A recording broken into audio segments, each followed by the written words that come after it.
Assalamualaikum, halo guys. Baik lagi di channel Angelia Ningtyas.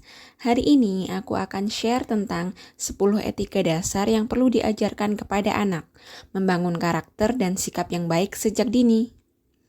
Berikut basic manner yang perlu diajarkan kepada anak dilansir dari Parents. Yang pertama, katakan tolong. Kata tolong adalah salah satu kata ajaib yang sering dilupakan oleh banyak orang. Meskipun terlihat sepele, orang tua wajib mengajarkan anak untuk mengatakan tolong saat meminta bantuan atau mengajukan permintaan kepada seseorang. Yang kedua, katakan terima kasih. Serupa dengan tolong, kata terima kasih kadang sering terlupakan oleh sebagian besar orang ketika menerima bantuan, mendapatkan kesempatan, hingga memperoleh pujian. Melalui kata terima kasih, seseorang akan lebih merasa dihargai. Selain itu, kalimat tersebut juga sebagai tanda bahwa seseorang menghargai upaya orang lain. Maka dari itu, penting bagi orang tua untuk mengajarkan anak agar selalu mengucapkan terima kasih kepada siapapun di lingkungan sekitarnya. Mencontohkan perilaku ini bisa membantu anak untuk memahami pentingnya arti kata terima kasih.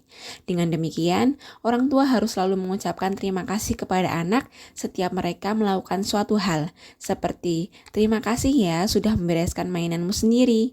Yang ketiga, katakan maaf. Sama halnya dengan tolong dan terima kasih. Kata maaf ketika melakukan kesalahan adalah kebiasaan penting yang harus ditanamkan kepada anak. Dengan demikian, orang tua harus menanamkan rasa empati kepada anak dengan mengajarkan kapan dan di mana harus meminta maaf. Selain itu, orang tua juga harus menegaskan kepada anak untuk mengatakan maaf dengan serius. Yang keempat, ucapkan permisi. Pada dasarnya, anak-anak belum dapat mengontrol emosi sebaik orang dewasa.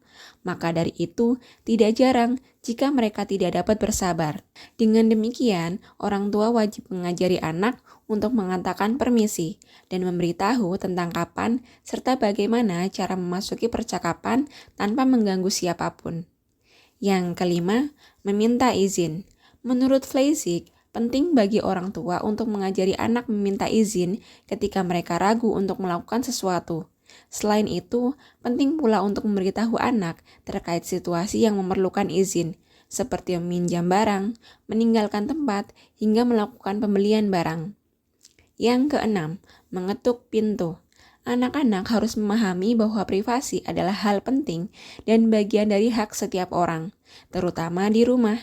Maka dari itu, anak harus mengetahui bahwa mereka harus mengetuk pintu dengan hormat dan meminta izin sebelum memasuki ruangan, meskipun tidak sedang di rumah. Cara terbaik untuk membuat anak memahami bahwa mengetuk pintu adalah kebiasaan yang baik adalah memberi contoh dengan melakukannya di depan anak-anak setiap hari.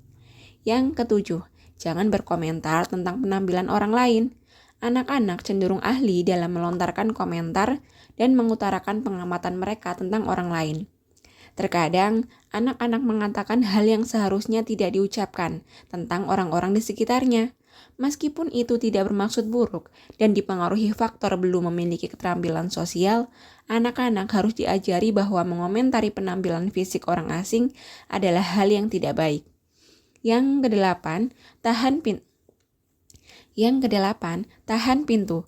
Menahan pintu di tempat umum adalah salah satu basic manner yang kadang dilupakan oleh sebagian besar orang. Sebab, menahan pintu setelah melewatinya dapat menghindari orang lain dari risiko menabrak pintu dan bentuk memberikan bantuan. Dengan mengajarkan anak untuk selalu menahan pintu, harapannya setiap kali ia berjalan melewati pintu, mereka akan melihat sekeliling apakah mereka dapat membukakannya untuk orang lain. Yang kesembilan, menutup mulut saat bersin, batuk, dan menguap. Ayah dan bunda wajib mengajari anak untuk menutup mulut saat bersin, menguap, dan batuk. Selain alasan sopan santun, menutup mulut saat bersin, menguap, dan batuk juga penting dilakukan untuk alasan kebersihan dan kesehatan. Yang terakhir, menunjukkan hormat kepada yang lebih tua. Anak perlu diajarkan untuk menunjukkan rasa hormat kepada orang yang lebih tua, seperti kakek dan nenek, guru, dan orang dewasa lainnya yang mereka temui di jalan. Salah satu mengajarkannya adalah menunjukkan sikap menghormati ini di depan si kecil, seperti selalu mempersilahkan makan kepada orang yang lebih tua terlebih dahulu, atau memberikan tempat duduk di angkutan umum kepada orang yang lebih tua. Jazakumullah khairan sudah menonton, semoga bermanfaat. Jangan lupa like, share, dan subscribe. Wassalamualaikum.